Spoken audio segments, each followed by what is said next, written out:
Ողջույն բոլորին։ Այսօր մենք պատրաստելու ենք շատ կծու աղցան, կծու սիրողների համար։ Այս աղցանին ինչպիսի անուն կուզեք տվեք, կուզեք կասեք ամառային աջիկա, ինչպես կուզեք, ես անվանում եմ կծու աղցան։ Պատրաստում ենք միայն կծու պղպեղներից։ Կծու պղպեղներ, կանաչ սող, սխտոր և մաղադանոց։ Այս պղպեղները մենք պետք է հիմա խորովենք կրակի վրա, ով ինչպիսի հարմարություն ունի, թող այնտեղ էլ խորովի։ Բիբարները խորովել են։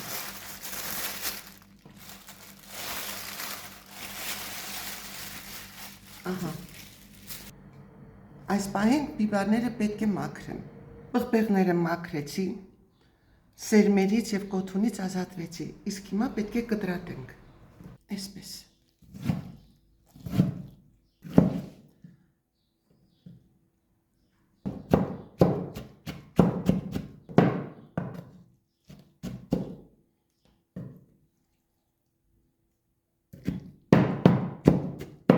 Ահա այսպես մանր կտրատեցինք և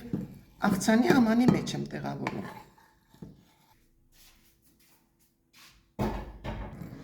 Իսկ հիմա կտրատում եմ կանաչ սոխը։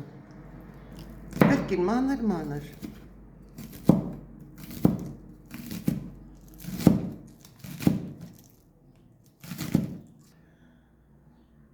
Կանաչ սոխ կտրատեցի։ Իսկ հիմա պետք է մանրացնեմ մաղադանոց, կես կապ։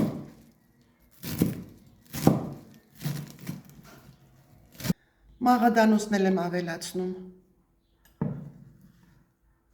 Վերցնում եմ մի քանի ատամիկ սխտոր։ Սխտորներն էլ մանր կտրատում ենք։ Սխտորները չենք ճզմում, որովհետև ճզմած սխտորի բուրմունքն ուրիշ է, մանր կտրատածն ուրիշ է։ Ահա, այս մանր կտրատած սխտորները ավելացնում եմ աղցանի մեջ։ Աղցանի վրա ավելացնում եմ 2 դեսերտ կթալ խնձորի քացախ։ Ավելացնում եմ մոտ 30 մլի բուսայուղ։